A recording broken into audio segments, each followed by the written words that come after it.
Olá! Você sabe o que são PCHs e como elas auxiliam na preservação da água dos rios onde estão instaladas? No programa de hoje, Charles Lenzi, presidente da Abragel, vai nos explicar como isso funciona na prática, logo após a nossa vinheta.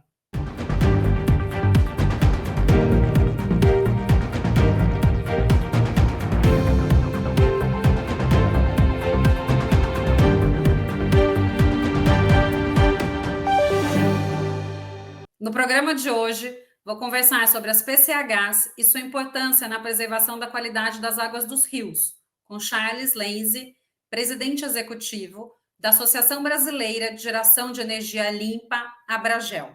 Olá, Charles, tudo bom com você? Tudo bom? Bom dia, Renata. Prazer falar com vocês. Muito obrigado pela oportunidade para conversar um pouquinho sobre as PCHs, Pequenas Centrais Hidrelétricas. Não, o prazer é todo nosso. E Charles, antes da gente começar aqui a nossa conversa, me fala um pouquinho sobre a sua trajetória e sua experiência profissional. Bom, eu comecei minha carreira no setor elétrico em 1998. Sou engenheiro eletricista de formação, tenho algumas especializações, mestrado em administração também, de empresas, e comecei minha carreira em 1998 trabalhando no setor de distribuição de energia, onde eu fui contratado para trabalhar no grupo AES. E aí eu tive a oportunidade de trabalhar em empresas aqui no Rio Grande do Sul, na AES Sul. Depois eu tive um convite para trabalhar na Índia, na Venezuela, São Paulo.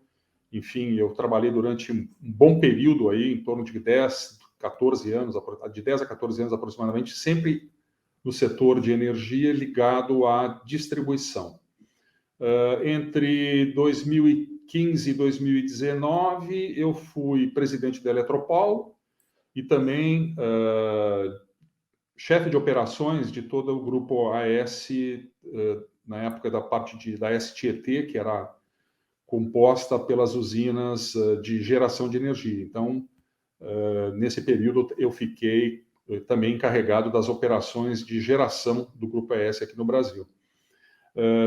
Tive um primeiro período na Abragel entre 2010 e 2015, como presidente executivo da associação.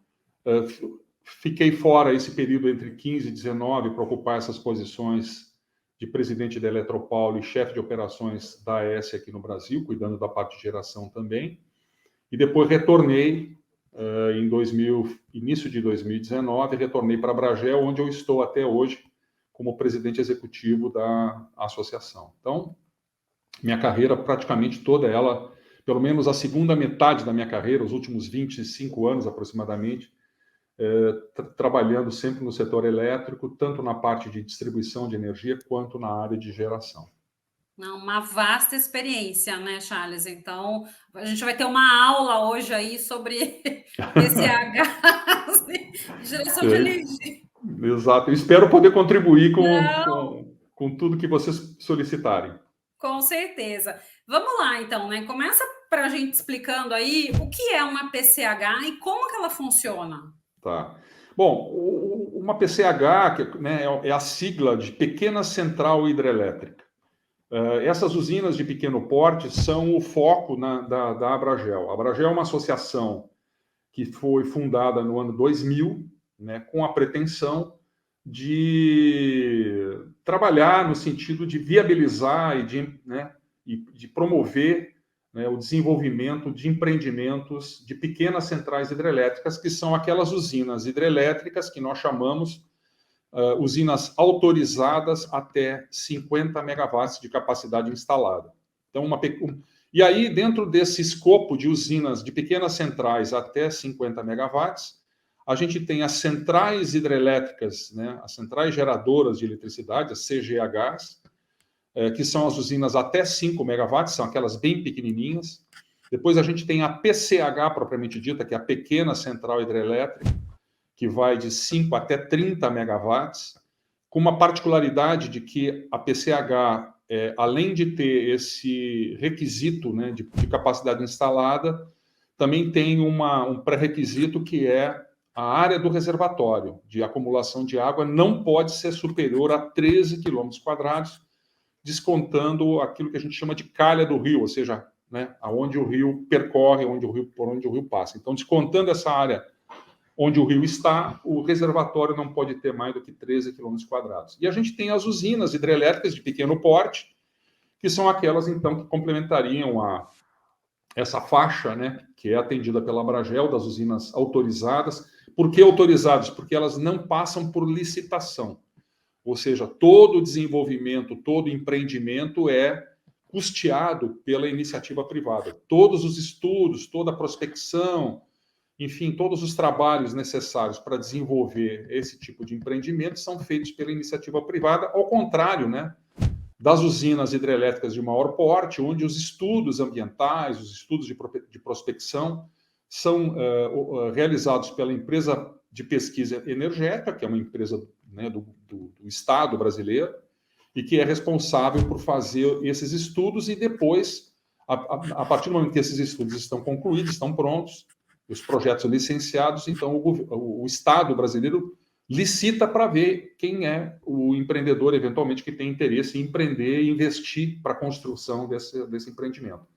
No caso da Abragel, nós defendemos e trabalhamos com aqueles empreendimentos que não precisam de licitação, eles são autorizados pelo poder concedente para operar, mas, obviamente, passam por todos esses requisitos necessários para fazer os estudos, licenciamento ambiental, viabilidade econômica, enfim, mas tudo isso custeado pela iniciativa privada. Não tem dinheiro do contribuinte, vamos chamar assim, nesse processo. Tá, perfeito. E, claro, né, Renata, eles são... a central hidrelétrica, como o próprio nome diz, usa, né, um recurso hidráulico, hídrico, né, de alguma bacia hidrográfica, de algum rio que tem alguma queda d'água, né, transformando a energia potencial da água, né, na energia elétrica através da geração da energia quando a água passa pelas turbinas e movimenta os geradores e produz a energia elétrica. Uhum. Não, perfeito. E assim, quando a gente fala em geração de energia elétrica através, né, do curso d'água, dessa movimentação e tudo mais, tem toda uma questão da criação do reservatório, que muitas vezes esse reservatório ele traz, né, se discute a questão do impacto desse reservatório, principalmente pela supressão aí da vegetação, aquela fauna que habita aquela localidade, e às vezes até pessoas, né? Porque antigamente a gente já viu cidades todas sendo deslocadas por conta aí da criação aí de um reservatório e tudo mais. A gente talvez tenha até Itaipu como... Eu sei que daí já seria uma outra, né? Um aspecto muito maior, mas Itaipu foi muito questionado dos impactos ambientais que a represa trouxe, né, em detrimento aí da geração de energia elétrica. Mas tem talvez uma característica que poucos sabem, né, e eu queria que você comentasse um pouco mais, como uma PCH ela contribui com a preservação das águas dos rios. Certo.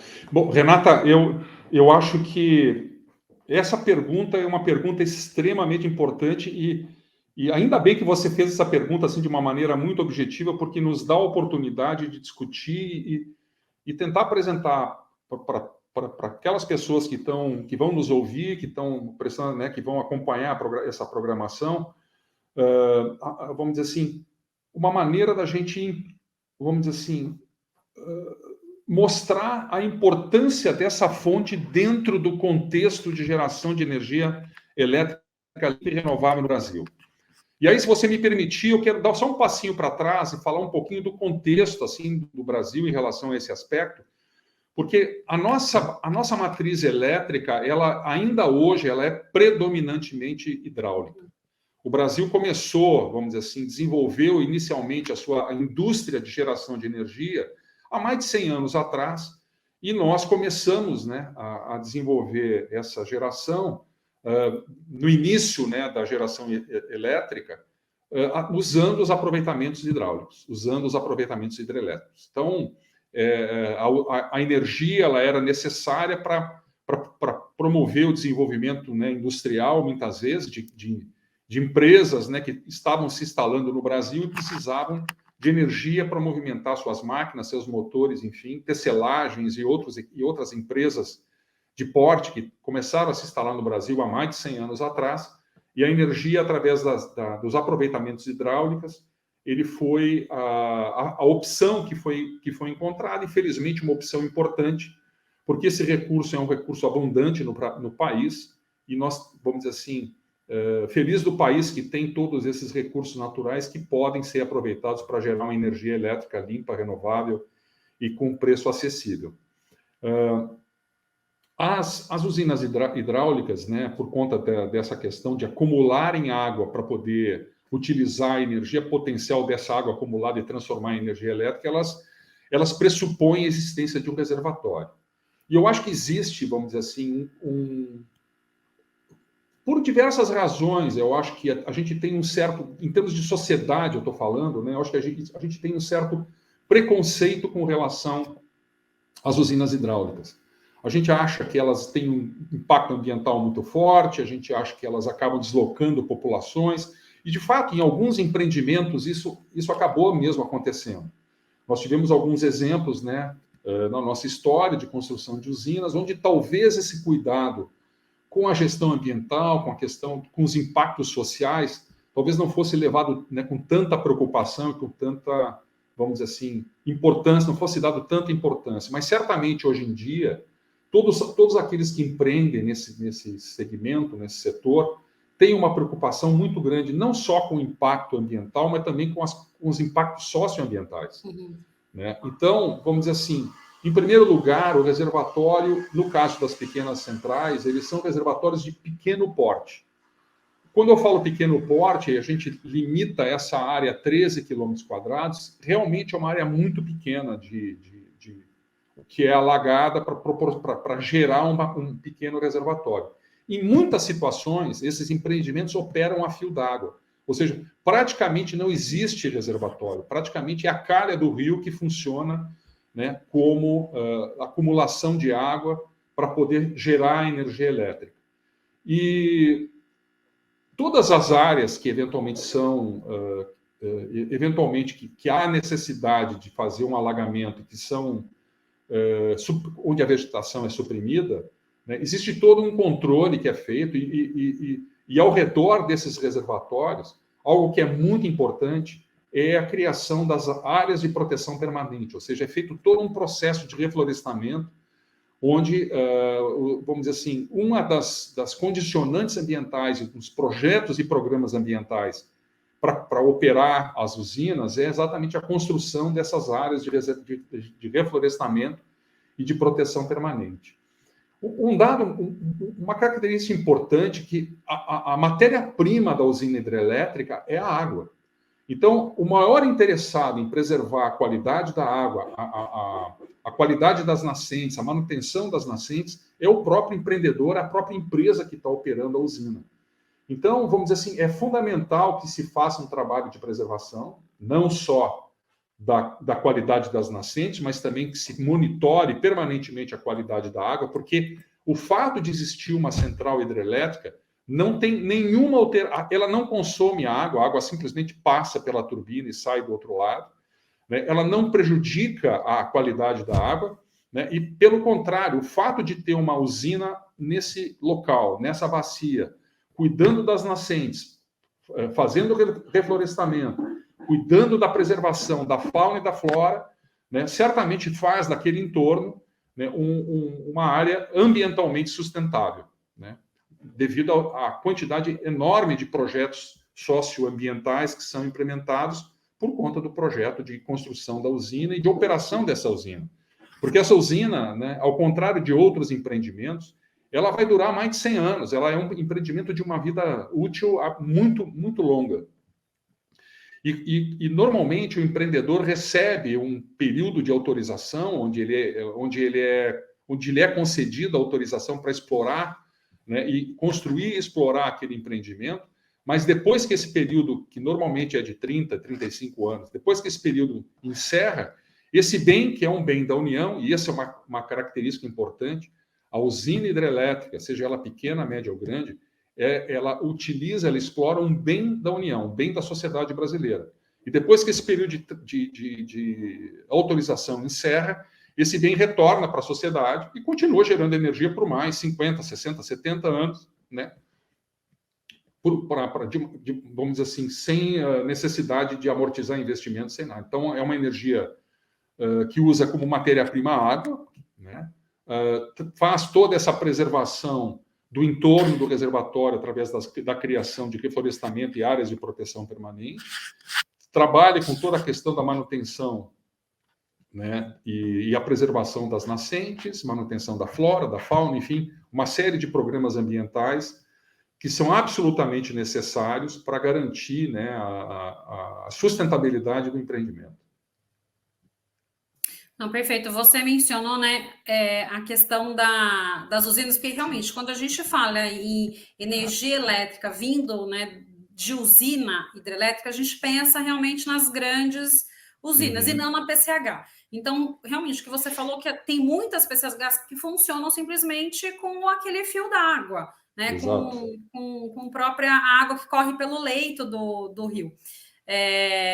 E eu acho que essa é uma solução, né, Charles? Eu acho que essa, na verdade, não é nem uma solução, é o caminho que a gente deveria ter, porque você, inclusive, até o impacto é menor, consequentemente, né? Se a gente Sem pensar dúvida. na diferença aí dos grandes reservatórios, e você leva energia elétrica, eu sei que tem a questão também da condição daquele rio de proporcionar isso, mas você acaba distribuindo mais né, a geração com o consumo, ao passo que esses grandes empreendimentos como Itaipu, Belo Monte, você tem um deslocamento da onde a energia é gerada para, de fato, onde ela é consumida.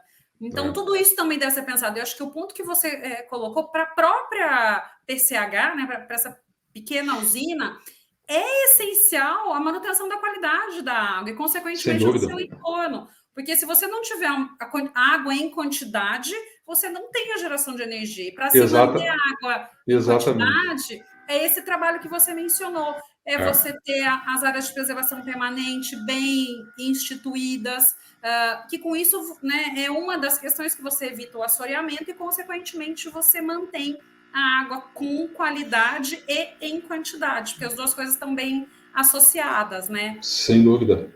Esse aspecto é muito interessante, Renata, porque vamos pensar assim, né? O Brasil é um país afortunado, vamos dizer assim, do ponto de vista de geração de capacidade de geração de energia, utilizando recursos naturais. Quando a gente olha, por exemplo, assim, os outros e se compara com os outros países, e falando agora um pouquinho dos desafios que, né, o Brasil tem, não só o Brasil, mas o mundo todo tem, com relação à transição energética, né, a importância e os compromissos que a sociedade mundial tem com relação à descarbonização, né, como é que nós vamos encarar e procurar nos defender né, em relação às mudanças climáticas, a geração de gás de efeito estufa, o aumento da temperatura na Terra e todas as consequências que isso pode gerar para o futuro, né, para a sociedade no futuro. Então, o Brasil, vamos dizer assim, do ponto de vista de geração de energia, ele é privilegiado, porque ele tem, né, abundância de recursos naturais. A gente tem água em abundância, tem um grande potencial hídrico que ainda pode ser explorado, né? A gente tem ventos muito bons, a gente tem uma insolação maravilhosa. Esses tempos a gente estava comentando, né, até a respeito dessa questão, ou seja, é fundamental que o Brasil hoje já tem a matriz mais limpa do mundo. O Brasil, 85% da nossa matriz elétrica é limpa e renovável, ao contrário do mundo todo, né, da Europa, principalmente, onde 25% apenas é limpo e renovável. Então, a gente entende, né, a grande preocupação que eles têm a respeito disso, porque eles não têm recursos naturais com a qualidade que nós temos, com a abundância que a gente tem, eles não têm a possibilidade de complementar a matriz renovável, né, com uma fonte hídrica como nós temos. E isso é um detalhe muito importante, né? Quando a gente fala a respeito da importância da geração hidráulica, até para que a gente possa expandir a nossa matriz eólica e solar, né, de uma forma sustentável, é a gente imaginar que a nossa geração hidráulica ela é a bateria natural mais importante e mais renovável que a gente possa ter para continuar tendo essa matriz, né, limpa e renovável no futuro. Outros países não têm essa característica. Outros países vão precisar complementar, né, a geração intermitente, né, tanto da eólica quanto da solar, muitas vezes com fontes fósseis, com gás natural, hoje, em função da guerra da Ucrânia carvão, e da Rússia, né, voltaram a usar muito carvão na Europa, né, por uma necessidade absoluta. Então, o Brasil, felizmente, tem essa condição. E eu acho que a gente precisa, vamos dizer assim, repensar um pouco essa questão do próprio reservatório. E aí eu não estou dizendo, Renata, que a gente tem que construir reservatórios de uma maneira desordenada. Não é isso. Eu acho que você abordou dois aspectos muito importantes na sua fala. O primeiro, né? Eu acho que a gente tem que desmistificar um pouco essa questão da hidrelétrica de um modo geral. E a pequena central, ela tem essa característica, ela não está localizada numa ou noutra região do Brasil. Ela está distribuída praticamente em todo o território nacional. Se a gente pegar assim, do centro-oeste para baixo, e aí a gente não está considerando eventuais potenciais na Amazônia, mas a gente está considerando do centro-oeste para baixo, existem hoje aproximadamente em torno de 1.000 usinas que poderiam ser construídas no Brasil. 600 desses projetos já têm, vamos dizer assim, projeto básico aprovado, empreendedor interessado, diversos estudos já encaminhados, né, que poderiam ser iniciadas a construção num período de médio e longo prazo, eu diria entre 2 e 7 anos aproximadamente. Aí a gente teria aproximadamente 9.000 megawatts de capacidade instalada em torno de 600 projetos. E a característica desses projetos é localizados próximos dos centros de carga, né, distribuindo, vamos dizer assim, não só a geração de energia, mas também os investimentos e os benefícios disso. O fato delas estarem situadas próximas dos centros de carga faz com que a gente otimize o sistema elétrico de transmissão, o nosso famoso sistema interligado nacional. O Brasil é um país continental, né, tem um sistema de transmissão muito robusto, mas por conta, né, do grande crescimento, né, das fontes intermitentes, principalmente no nordeste do país e no extremo sul, a gente tem que reforçar e construir muitas redes de transmissão para poder escoar essa energia para o sudeste, que é o maior centro consumidor. Essa geração, esse custo de transmissão, que é importante para poder transportar essa energia, ele é pago por todos nós consumidores, mas ele não está embutido necessariamente no custo da fonte solar ou da fonte eólica, né? Mas são custos adicionais que são carreados para o sistema. Uma outra questão importante que a gente tem que levar em consideração é que, por exemplo, a solar é uma geração super importante, com uma tecnologia muito moderna, né? Mas ela é intermitente, ou seja, durante a noite a gente não tem geração. Então eu preciso ter uma complementação para essa geração. E essa complementação, se não for hidráulica, né, ela terá que ser fóssil, terá que ser uma outra fonte. Eu não tenho como fazer essa complementação. Então, quando eu digo que quando a gente olha para o futuro, e para a transição energética, para a redução de gás de efeito estufa, para a manutenção de uma matriz energética limpa e renovável, sustentável, é fundamental que a gente olhe para a geração hidráulica com outros olhos, porque ela, de fato, é muito importante para o sistema, ela traz um impacto fundamental na estabilidade do sistema, né? Ela permite, inclusive, que essas outras fontes que são intermitentes continuem crescendo, porque ela, de fato, é uma bateria natural. E aí eu acho que a gente tem dois aspectos. Essa questão das pequenas centrais, que apesar de terem reservatórios pequenos, elas também podem ser despacháveis num curto espaço de tempo, porque elas estão conectadas nas redes de distribuição das distribuidoras, então elas podem atender aquilo que a gente chama de horário de ponta das distribuidoras. O horário de ponta é aquele horário onde eu tenho a maior necessidade de geração de energia, né? Antigamente, a gente falava que esse horário era aquele horário do final da tarde, quando os trabalhadores, né, as famílias chegavam em casa e as pessoas começavam a tomar banho, chuveiro elétrico, então dava aquele pico de carga. Hoje não é mais assim, né? Mas existem determinados horários durante o dia que a gente chama de horário de ponta. Então, nesses horários, é preciso que o sistema tenha geração abundante para atender a carga, né? E aí as pequenas centrais, as gerações, os empreendimentos que têm acúmulo, né, de energia potencial, que é no caso o reservatório de água, eles podem prestar um serviço extremamente importante para o sistema, que é garantir o abastecimento nesses horários. Tá? Então, tudo isso é muito importante. Outra questão que eu quero chamar a atenção é a questão do reservatório propriamente dito. E eu acho, vamos dizer assim, que quando a gente fala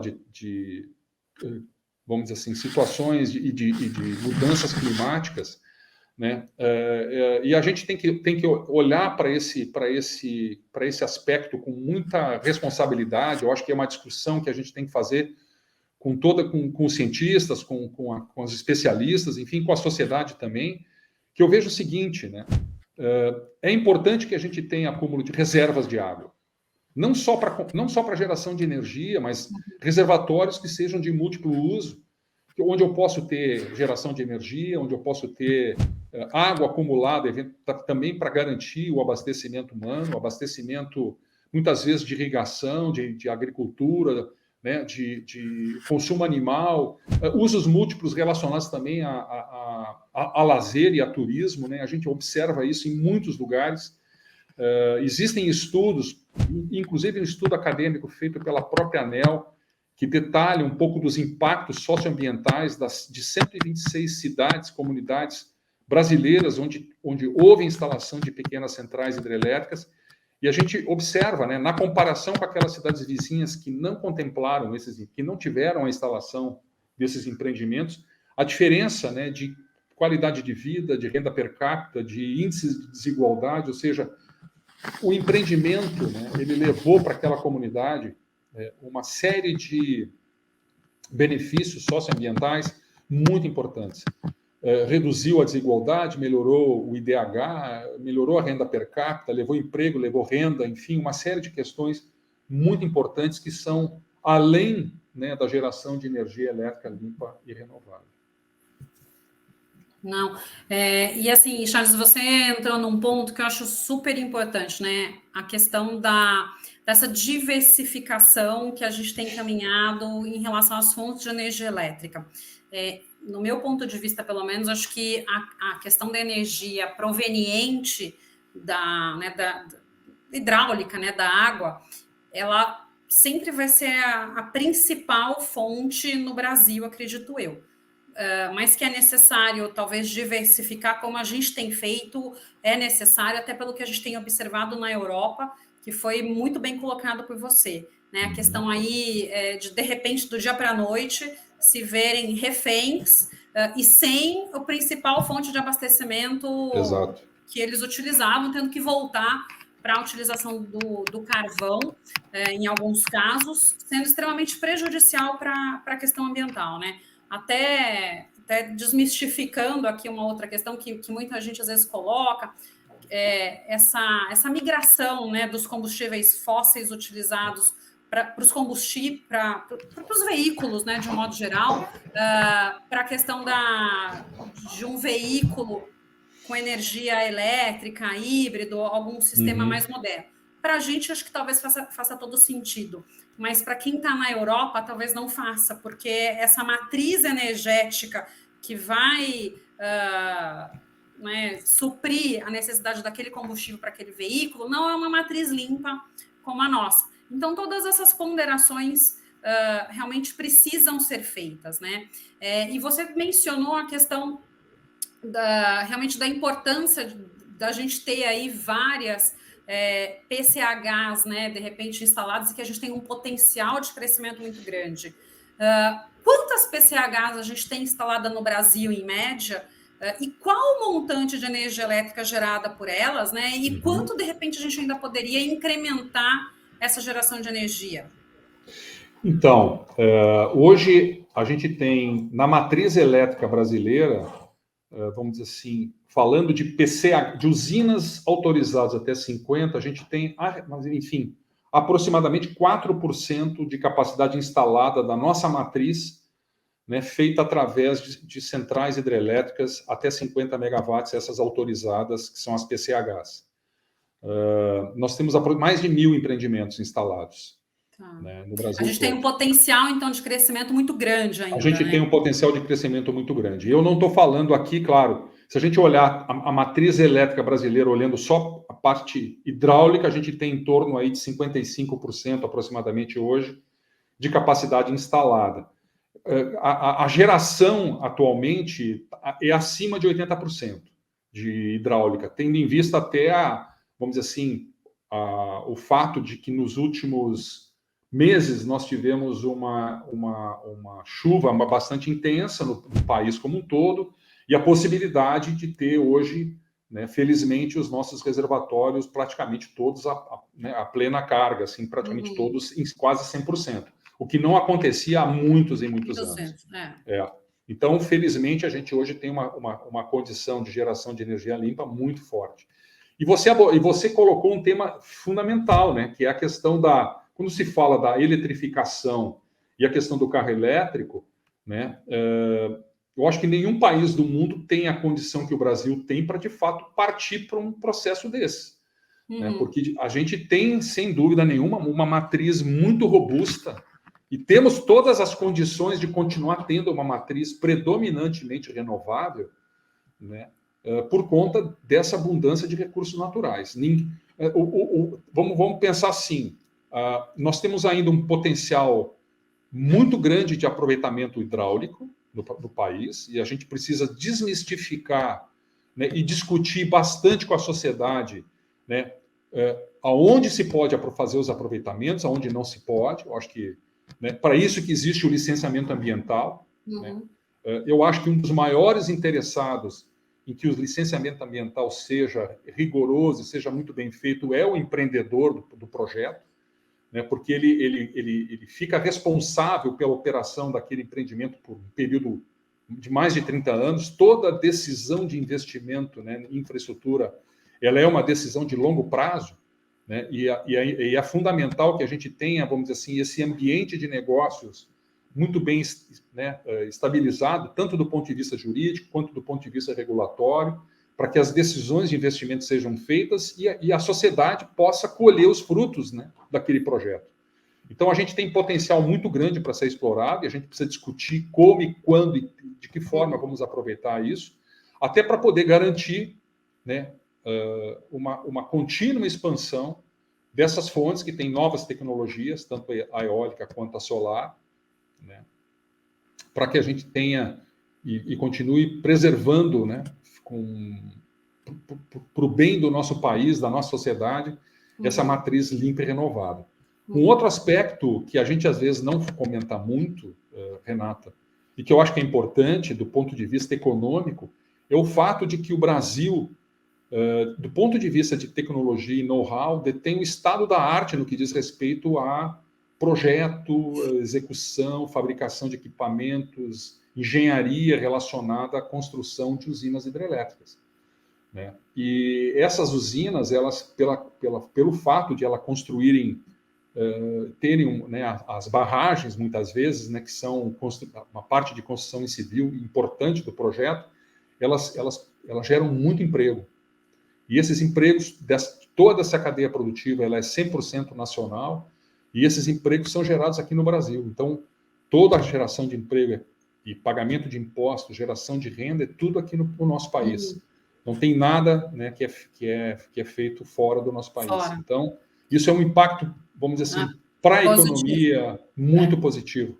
Principalmente para aquelas comunidades onde elas são instaladas, porque o uso da mão de obra local é muito intenso. Sim, sim. E, Charles, você mencionou uma questão, né, que eu acho que é muito importante a gente reforçar, porque eu acho que na mentalidade ainda da maioria da população é que empreendimentos como esses, né, desse porte, de uma maneira geral, são o licenciamento ambiental, como é de interesse do governo, é de interesse da sociedade, muitas vezes o licenciamento é meio pro forma. Mas você tocou num ponto que é de extrema importância. O próprio empreendedor tem o total interesse de que esse licenciamento ambiental seja muito bem feito, até para que evite questionamentos futuros de Ministério Público, Exato. sociedade civil. Então, né, eu acho que talvez aí uma falácia a gente pensar que esses licenciamentos não são feitos de forma tão eficiente, né, tão séria. É total interesse do empreendedor Sem que dúvida. esse licenciamento seja extremamente minucioso e que se demonstre, né, não sei se é possível demonstrar na fase de licenciamento ambiental, mas que esse impacto ele é mínimo, e se houver impacto, ele vai ser mitigado, né? Então, isso acho que precisa ficar... É importante que a gente fale, porque sem talvez dúvida, a ideia Renata. seja outra, né? Não, sem dúvida, Renata. Assim, todo empreendimento, qualquer investimento em infraestrutura, qualquer projeto, ele traz algum impacto. Isso é inegável, né? O que nós precisamos entender, e essa discussão ela ocorre, sim, na fase de licenciamento ambiental, onde, né, os órgãos de licenciamento eles vão estabelecer os estudos que são necessários para definir ou não a viabilidade ambiental daquele empreendimento. E é feito também, vamos dizer, existem audiências públicas com a sociedade, com as comunidades locais, onde tudo isso é discutido. E eu acho que nós precisamos desmistificar um pouco isso, tirar um pouco os nossos preconceitos em relação a esse processo e entender que isso, vamos dizer assim, é uma questão técnica. O licenciamento ambiental é uma questão técnica, né? Nós não estamos aqui falando de uma ideologia A ou de uma ideologia B, não, mas poder ou não poder fazer depende de uma avaliação técnica. E muitas vezes a gente, vamos dizer assim, principalmente no caso das usinas hidrelétricas, eu vejo a gente se tornar muitas vezes reféns de um processo que não tem previsibilidade. Às vezes o licenciamento ambiental ele demora muito tempo, né? O ciclo de desenvolvimento de uma usina hidrelétrica, seja ela pequena, média ou grande no Brasil, ele é absurdamente longo. E isso só traz prejuízo para a sociedade, que é o custo que isso acaba tendo. Desde o momento em que o empreendimento ele é identificado, eu acho que existe um potencial a ser explorado nesse trecho desse rio. Até o momento em que, eventualmente, esse empreendimento é instalado, se passam aproximadamente 15 anos. É muito tempo, é muito recurso, são muitos, sabe? É muita energia despendida até para que o projeto saia do papel, né? Exatamente. Então, é muita resiliência, é muita energia despendida, são muitos recursos que são gastos, né? E às vezes, vamos dizer assim, as respostas elas não acontecem. E eu acho que muitas vezes, evidentemente, por necessidades de complementações de estudos ou enfim, mas muitas vezes pela questão da indefinição e muitas vezes pela questão do próprio preconceito em relação ao projeto como um todo. Então, eu acho que a gente precisa, de fato, como sociedade, repensar isso, né? Eu, particularmente, penso, né, que a gente tem que olhar para a hidrelétrica com outros olhos, com uma outra perspectiva, porque, na minha forma de pensar, é a única maneira da gente poder, de fato, ampliar nossa matriz de geração limpa e renovável, né? Inclusive para ajudar a ampliar as outras fontes que são intermitentes. Bateria natural, com reservatórios, sejam eles, né, pequenos, médios, grandes, enfim, adequados àqueles empreendimentos, respeitando todo o processo de licenciamento ambiental e, obviamente, todos os interesses das comunidades onde eles estão inseridos. Renata, eu não conheço uma comunidade que tenha sido contemplada com uma PCH onde a comunidade está infeliz com aquele empreendimento. Ou que não tenha prosperado, né? Que não tenha prosperado, que não tenha transformado, eventualmente, aquele pequeno lago, né, num ambiente de lazer, de aproveitamento, de cultura, de pesca, de uma série de coisas, sabe? Então, eu vejo que a gente tem, de fato, que olhar para esse tipo de empreendimento com um olhar diferente. E, claro, mas a gente precisa discutir isso com a sociedade, temos que discutir isso com os técnicos, com toda... né, fazer isso de uma forma muito responsável para que a gente tenha, de fato, isso, né, de uma maneira bem sustentável no nosso país. Você mencionou, né, a questão aí do tempo. Realmente, para um empresário, é impensável 15 anos num processo de licenciamento ambiental. Até outro dia eu estava conversando, é um outro segmento completamente diferente, e a pessoa estava me questionando, mas um licenciamento ambiental, né? Quanto tempo demora? E achando que, sei lá, 6 meses era algo demorado. E eu comentei, falei, olha, eu particularmente acho que nada menos do que 1 ano e meio, se for muito rápido, mas você coloca aí uns 3 anos para você ter todo um processo de licenciamento, né, do início até a sua conclusão. E realmente, para quem vai empreender, é muito tempo, porque você já começa com um aluguel do espaço que você, por 3 anos, você está pagando sem, né, do seu bolso. E você tem todos os entraves do processo como um todo, passando por município, por estado, né, o federal aí em algumas questões. Então, talvez é o que você mencionou. Essas questões também precisam ser discutidas, né? Acho que não é só a questão dos impactos ambientais, mas isso acaba sendo um impacto também para o empreendimento como um todo, e acaba, consequentemente, eu acho que resvalando na questão ambiental também. Então, a gente precisa rediscutir todas essas questões com a sociedade. Realmente são pontos aí muito importantes. E Chad, já que você mencionou, né, essas questões e a questão do custo, eu queria saber, né, pensando aí no custo-benefício, o investimento, né, ainda assim, pensando nesses 15 anos de licenciamento, todo esse investimento com uma equipe para fazer os estudos técnicos, o debate dessas questões, uma PCH ela ainda é viável depois de, né, todos esses anos aí para, de fato, esses a gente percalços. Exatamente. Sem contar né, o tempo aí de construção, da obra em si, até que de fato ela comece a operar. Sim. Assim, só esclarecendo um aspecto, quando eu falo ciclo de desenvolvimento, não necessariamente os 15 anos é para licenciamento ambiental. Vamos lá, como a gente está falando de uso de um bem da União, vamos dizer assim, um determinado aproveitamento hidrelétrico, ele é um bem da sociedade brasileira. Então, quem define o potencial ótimo, ou seja, qual é o tamanho da usina que eu posso estabelecer, que eu posso fazer e que eu devo fazer naquele rio, ou naquele trecho de rio, é o poder concedente. E no caso, especificamente, a Agência Nacional de Energia Elétrica. Ela que tem vamos dizer assim, a obrigação ou a responsabilidade, né, de definir o potencial ótimo. Então, a primeira etapa desses 15 anos, ou desse período, né, longo, é fazer o estudo de inventário. Tá? Então, eu vou lá naquele trecho e faço todos os estudos necessários que vão determinar, né, a possibilidade ou não, a viabilidade ou não de eu ter algum aproveitamento ali. E aí a ANEEL, ela tem que fazer uma análise, uma análise técnica e ela define o aproveitamento que vai ser utilizado naquele trecho de rio. Isso diferencia um pouco, né, as usinas hidrelétricas das usinas eólicas e solares, por exemplo.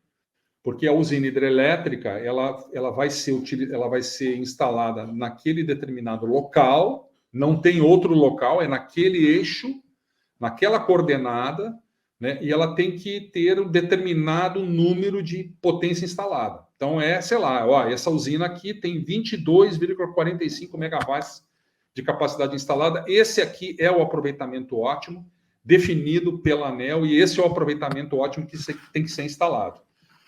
E aí, vamos dizer assim, a área do entorno desse empreendimento, para ele ser viabilizado, ela tem que ser adquirida pelo empreendedor. Não é simplesmente eu vou lá e arrendar a área, alguma coisa. Não, eu tenho que comprar a área. Né? Eu tenho que fazer esse processo. Então, é um pouquinho diferente das outras fontes, né, que podem fazer parques, né, regiões grandes, eu posso fazer os parques, né, de uma determinada área, né? E aí eu posso ir modulando de acordo com o meu investimento, a forma como eu vou crescendo, eu posso ir modulando isso de uma maneira diferente. Por conta disso, os equipamentos também são um pouco diferentes.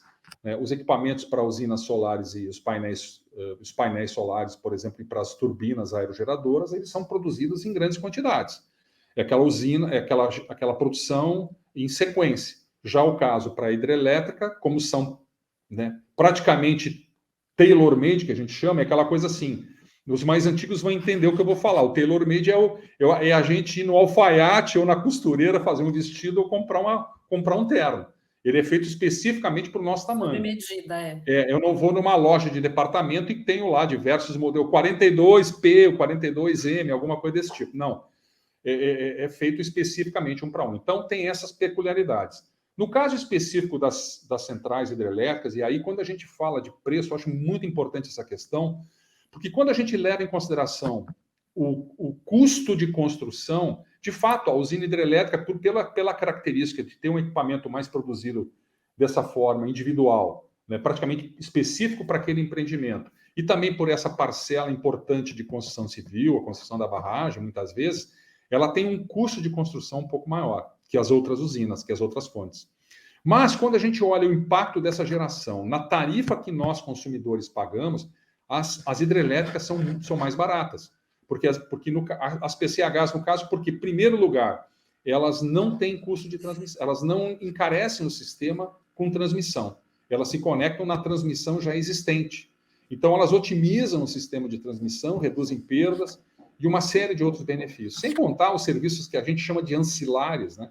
Ou seja, aquela capacidade que eu tenho de acumular água num determinado período durante o dia e poder gerar para atender uma demanda de ponta da distribuidora é um benefício muito valioso, mas que a PCH ou a usina não é remunerada para fazer esse serviço atualmente. Né? E até se discute isso, né, em termos de modernização do setor, como é que a gente vai incorporar e como é que a gente vai valorizar esses atributos que a geração hidrelétrica traz para o sistema, né, de uma forma econômica.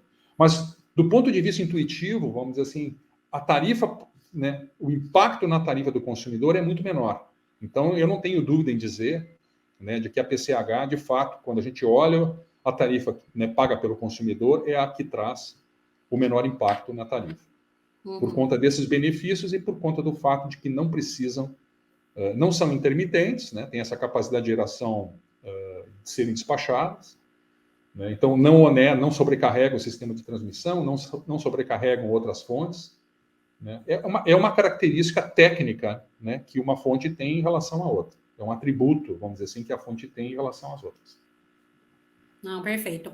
E Charles, né, a gente já comentou aí de alguns possíveis impactos, e até já talvez tenha desmistificado um pouco, mas ainda em relação à fauna e à flora, quais são os principais impactos, né, trazidos pelas PCHs? Se é que há, de fato, algum impacto? Eu queria que você falasse um pouquinho disso também.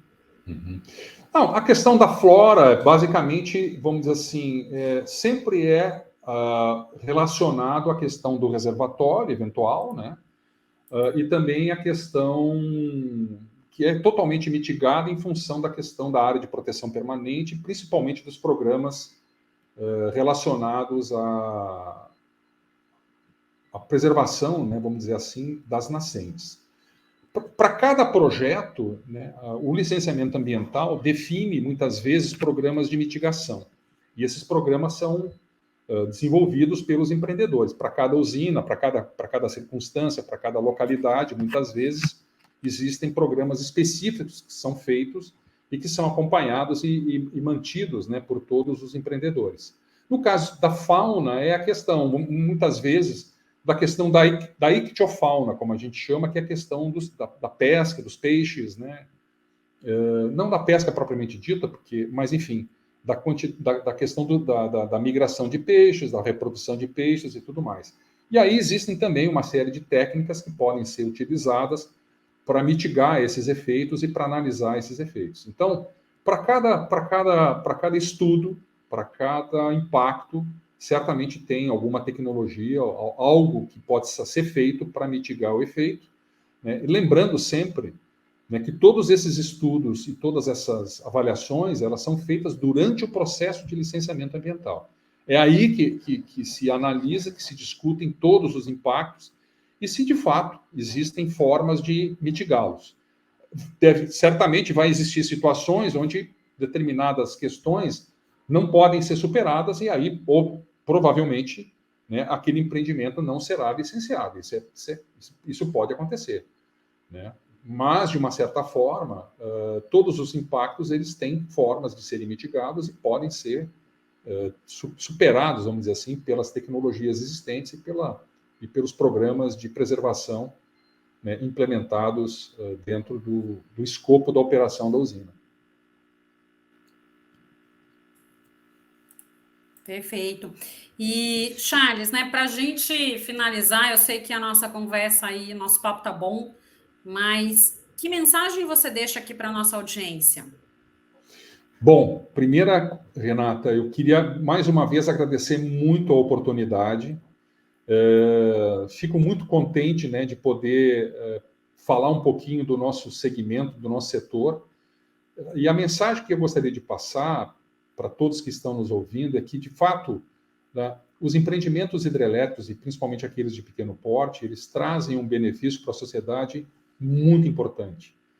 Eu não vejo alternativa, né, para que a gente continue mantendo uma matriz elétrica limpa e renovável, para que a gente possa ajudar a mitigar os efeitos, né, dos gases de efeito estufa, para que a gente trabalhe, né, no conceito de transição energética, para que a gente continue trabalhando e assumindo compromissos de descarbonização da nossa matriz, sem explorar a geração hidráulica. O Brasil tem recursos ainda abundantes, né, que podem gerar energia por muitos e muitos anos, de forma limpa e renovável, e é a única forma da gente complementar, inclusive de expandir as demais fontes intermitentes, que também são renováveis e limpas. Então, eu agradeço muito pela oportunidade, espero, de fato, né, que a gente consiga colocar, né, Renata, uma sementinha na cabeça dos nossos ouvintes, a quem eu cumprimento mais uma vez e agradeço aí pela gentileza de estarem nos escutando, de que, de fato, a energia hidráulica é uma extraordinária opção para um país como o Brasil, e graças a essa capacidade, a esse potencial, que já está sendo reconhecido, inclusive, pela IRINA, que é a Agência Internacional de Energia Renovável, que é fundamental, né, que o mundo inteiro olhe para a geração hidráulica como um aspecto complementar muito importante no caminho, né, da transição energética do futuro. Tá? Então, mais uma vez, muito obrigado pela oportunidade. Foi um prazer. E assim, eu fico muito feliz, Renata, porque você, de fato, fez perguntas muito profundas, muito importantes, e me deu a oportunidade de discorrer bastante aí sobre o nosso segmento. Espero que eu tenha esclarecido todas as dúvidas e todos os pontos que você colocou. Muito obrigado mais uma vez. Foi ótimo, Charles. Eu que agradeço, né? Quando eu comentei lá logo no início que seria uma aula, realmente foi. Eu acho que foi muito boa aqui a nossa conversa, e acho que os pontos que você trouxe e abordou, acho que foram essenciais para esclarecer muita coisa, que realmente a gente deixa passar, ou que tem dúvida no dia a dia, então realmente foi de grande aprendizado. Eu que agradeço imensamente sua participação no programa no dia de hoje. Muito bem. Bom dia. Muito obrigado pela oportunidade. Estou sempre à disposição. Não, tá ótimo. Eu que te agradeço. Ok. Obrigado. No programa de hoje, eu conversei com o presidente executivo da Abragel, Charles Lenzi. Muito obrigado a você que nos prestigiou até aqui. Deixe seu like, se inscreva em nosso canal. Nos vemos na próxima semana.